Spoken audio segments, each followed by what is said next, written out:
Assalamualaikum warahmatullahi wabarakatuh. Perkenalkan, kami dari kelompok 3 ingin mempresentasikan materi tentang estetika Timur India. Sebelumnya, perkenalkan kelompok kami yang beranggotakan saya sendiri Fauzan Zufar Aulia, Dayanah Zahira, Theodor Rocky, dan Nur Hidayansyah.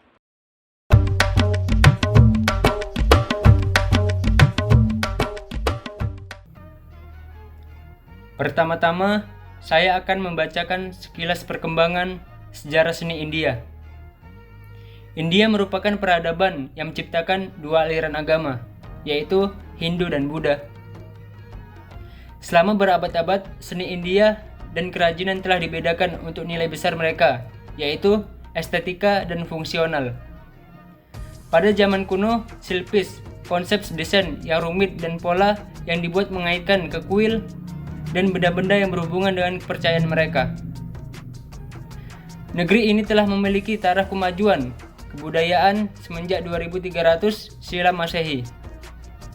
Bukti kemajuan itu diketahui dari penyelidikan terhadap dua kota kuno, yaitu Harappa dan Mohenjo-daro. Dari hasil penyelidikan atas kota tersebut menyebutkan telah ditemukannya seni bangunan, kemajuan, dan tempat penyimpanan gudang. Sejarah perkembangan India lainnya yaitu dipengaruhi dan diwarnai dengan kemunculan kerajaan-kerajaan besar di Jazirah.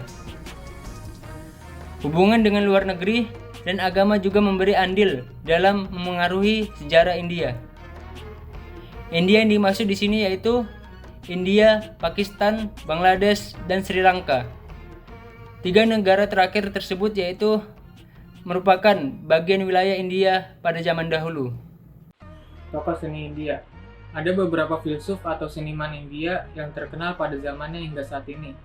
Salah satunya adalah Muhammad Daulat. Beliau adalah seorang seniman terkemuka dalam aliran lukisan Monghal. Ia memulai karir melukisnya dengan adegan naratif besar, kemudian berpindah menuju potret, dan nantinya cenderung pada bingkai berhias dan miniatur. Ayahnya La'al bertugas di istana, kemungkinan besar sebagai salah satu dari banyak seniman di kekaisaran. Daulat berlatih di sana dan aktif sebagai pelukis pada pertengahan tahun 1590-an. Gaya lukis Daulat menggambarkan sosok manusia dengan badan besar tetapi berbahu sempit. Warna-warni yang digunakan mencolok, dipertegas dengan arsiran bayangan kontur yang jelas. Wajah-wajah dalam lukisannya tampak berbeda satu sama lain, namun sama-sama berkulit gelap, pipi tembam, dan mata yang lebar umumnya mengarah pengamat lukisan. Kemudian tokoh selanjutnya adalah Raja Ravivarma. Beliau adalah seniman dan pelukis asal India. Dia dianggap sebagai salah satu seniman terbaik dalam sejarah seni India. Karya-karyanya merupakan contoh terbaik perpaduan antara seni akademik Eropa dengan sensibilitas dan ikonografi India murni. Secara khusus, ia terkenal karena membuat litografinya lebih terjangkau untuk umum. Hal ini memperluas jangkauan dan pengaruhnya sebagai seniman dan tokoh masyarakat. Litografinya meningkatkan keterlibatan orang-orang biasa dalam seni rupa dan menentukan selera artistik di antara orang-orang biasa.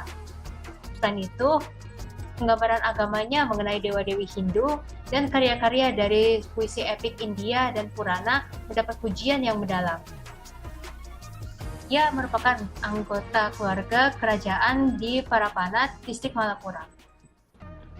Kemudian tokoh yang ketiga ada Rukmini Devi Arundel. Beliau seorang teovis India, penari dan koreografer bentuk tari klasik India Bharatayam, dan seorang aktivis untuk kesejahteraan hewan. Ia adalah wanita pertama dalam sejarah India yang dinominasikan sebagai anggota Rajya Sabha, Majelis Tinggi Parlemen India. Pembangkit Bharatayam yang paling penting dari gaya yaitu sadir, aslinya yang lazim di antara para penari kuil, Devadasis. Ia juga bekerja untuk membangun kembali seni dan kerajinan tradisional India. Ia mendukung penyebab Bharatanatyam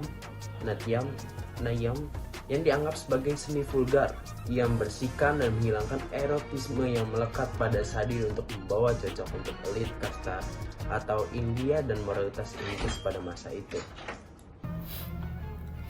Tokoh yang terakhir adalah Lata Mangeshkar. Beliau adalah seorang penyanyi, playback, dan komposer musik di India. Ia secara luas dianggap sebagai penyanyi paling ulung dan berpengaruh di India. Kontribusinya pada industri musik dalam 7 dekade, ia mendapatkan gelar kehormatan seperti Queen of Melody, Nightingale of India, dan Voice of the Millennium.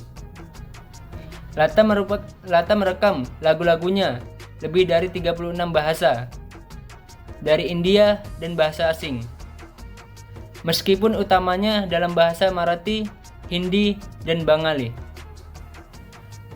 Bahasa asingnya yaitu termasuk Inggris, Rusia, Belanda, dan Swahili. Ia menerima beberapa penghargaan dan kehormatan sepanjang karirnya. Pada tahun 1989, penghargaan Dada Saheb Phalke dianugerahkan kepadanya oleh pemerintah India. Pada tahun 2001, sebagai pengakuan atas kontribusinya kepada bangsa, ia dianugerahi Bharata Ratna, kehormatan sipil tertinggi di India. Ia hanya penyanyi wanita kedua setelah Mr. Subbakelimi yang menerima kehormatan ini. Ada beberapa ciri-ciri umum seni India. Di antaranya ada arsitektur, patung, dan lukisan. Arsitektur India merupakan jenis arsitektur yang mengembang di India. Arsitektur ini didirikan di daerah anak benua India yang sudah berawal sejak 2000 tahun sebelum Masehi. Bangunan-bangunan awal yang menampilkan kuil-kuil Buddha dan Hindu yang dibuat dari kayu dan selanjutnya dengan batu bata. Di zaman keempat sebelum Masehi, berbagai stupa luhur dibangun bersamaan dengan kuil dalam gua dan biara-biara diukir dari batu-batu cadas. Pada zaman Gupta, abad keempat hingga 6 Masehi, arsitektur kuil-kuil mengembang pesat dan seringkali didekorasi dengan ukiran-ukiran yang indah. India Utara memiliki ciri khas yang didirikan kuil yang khas dengan dekorasi yang ramai dan mencapai masa keemasannya pada zaman ke-7 hingga 11 Masehi. Pada zaman ke-11, pengaruh arsitektur Islam mulai melebar ke India yang ikut memperkenalkan seni arsitektur dan dekorasi Islam. Salah satu karya luhur tersebut merupakan Taj Mahal yang didirikan pada Kesultanan Mughal abad ke-16 hingga 18. Masa selanjutnya dengan kedatangan bangsa Inggris, seni arsitektur Eropa diperkenalkan di India. Perkembangan seni patung India kian terasa pada masa awal Masehi. Pada masa ini, orang India mulai bersentuhan dengan budaya luar, yakni Yunani dan Romawi. Orang-orang India belajar cara membuat patung dalam bentuk figur manusia yang lebih detail pada bangsa Yunani dan Romawi yang telah dulu memvisualisasi dewanya dalam bentuk patung. 600 hingga 1300, Yuvraj Rizal mengatakan bahwa mitos mengenai kelahiran Ganesha dan bagaimana ia memperoleh kepala gajah ada dalam Purana yang dikubah dari tahun 600 dan seterusnya. Beberapa citra menunjukkan ia sedang membawa patahan gadingnya. Hal penting di balik penampilan khusus ini dikandung dalam kitab Mugdala Purana yang mengatakan bahwa nama penjelmaan Ganesha yang kedua adalah Ekadanta. Ganesha banyak dipuja saat acara kerohanian maupun kegiatan sehari-hari, khususnya saat mulai berniaga, seperti misalnya membeli kendaraan atau memulai bisnis. Seni lukis di India tidak terlalu berkembang karena yang paling menonjol adalah seni patung dan seni arsitekturnya. Era Ayatna dipercaya sebagai era di mana seni lukis mengalami kemajuan yang pesat. Sejarah dan perkembangan seni lukis India tidak sedahsyat perkembangan seni patung dan arsitekturnya.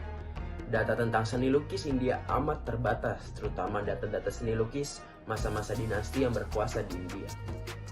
Lukisan India memiliki tradisi dan sejarah yang sangat panjang dalam seni India, meskipun karena kondisi iklim sangat sedikit, contohnya awal yang bertahan.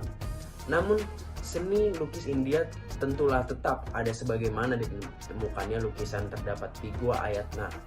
Seni lukis zaman Ayatna ini merupakan seni lukis yang dianggap menemukan tingkat kemajuan yang tinggi waktu itu. Ada dua tahap perkembangan seni lukis masa ini, yakni pertama abad 2 dan tahap kedua pada abad kelima di bawah naungan Fakatakas yang memerintah di Dekkan. Bila dilihat dari teknik seni lukis modern, maka lukisan sudah sangat maju. Pada foto yang saya tampilkan adalah foto karya patung dari India yang dinamakan Aparsi God of Bombay. Dibuat pada tahun 1875. Bahan dasarnya yaitu gading, tingginya yaitu 5 inci atau 14,4 cm. Wali dari Prince of Wales, Muscom of India Barat. Bombay namanya berasal dari Farsi dan Persia. Adalah seorang Zoroaster yang makam dari penganiayaan Muslim dan bermigrasi ke India Barat, pertama ke Surat dan kemudian ke Bombay. Pada saat invasi Arab ke Iran pada abad ke-8, tersisa untuk dirinya sendiri. Komunitas kecil Persis di India pada kurang dari 100.000 di India hari ini telah makmur sejak dalam kehidupan perdagangan dan profesional. Selanjutnya, ada karya yang dibuat oleh Kesultanan Shah Sufar Al-Khatib Mandu pada tahun 1500 sampai 1503. Karya ini diberi nama Bustan of Saidi. Kisah moralistis Sadi dari Shiraz mencerahkan pembaca di seluruh Islam. Dan beberapa manuskrip bergambar dari karyanya Gulistan dan Bustan diilustrasikan dengan brilian. Ilustrasi ini menggambarkan kebaikan Abraham kepada seorang pria tua yang sangat ramah dan ingin menghibur tamu, bahwa ketika dia melihat seorang gelandangan lemah berambut putih yang sedang melintas di tengah gurun, ia mengundangnya untuk makan. Maharao Ram Singh I of Kota Visiting Emperor Bahadur Shah I. Karya ini dibuat dengan nama individu dan tempat Rajasthan Kota dibuat pada tahun 1842 hingga 43 menggunakan cat air burang pada kapas. Ukurannya sampai 14 kaki 10 inci kali 8 kaki 6 inci atau 4,45 kali 2,59 meter. Sekarang karya ini berada di Raumado Singh Museum Trust Kota. Spektakuler dan rinci, gambar yang paling informatif, dan deskripsi hidup Benteng Merah sebelum pembongkaran sebagian oleh Inggris setelah pemberontakan. Dicat bukan untuk Mughal, tetapi untuk pelindung agung Rajput, Maharao Ram Singh II dari kota, yang memerintah hingga 1828 hingga 1866. Kemudian, karya yang terakhir ada Two Photograph. Karya ini dipotret oleh Laladin Dayal Dekkan, Hyderabad pada tahun 1890. Ini adalah koleksi pribadi, yang satu berjudul A Young Prince dan yang satu berjudul Two Pairs of Swagger Curtains. Fotografi dibawa ke India pada tahun 1840-an dan pada tahun 1890 telah menjadi aktivitas profesional dan amatir yang mapan. Dipraktikkan oleh orang asing Ers dan orang India. Pada tahun 1849, F. Kranzover telah membuka pabrik foto pertama di India atau studio grafis.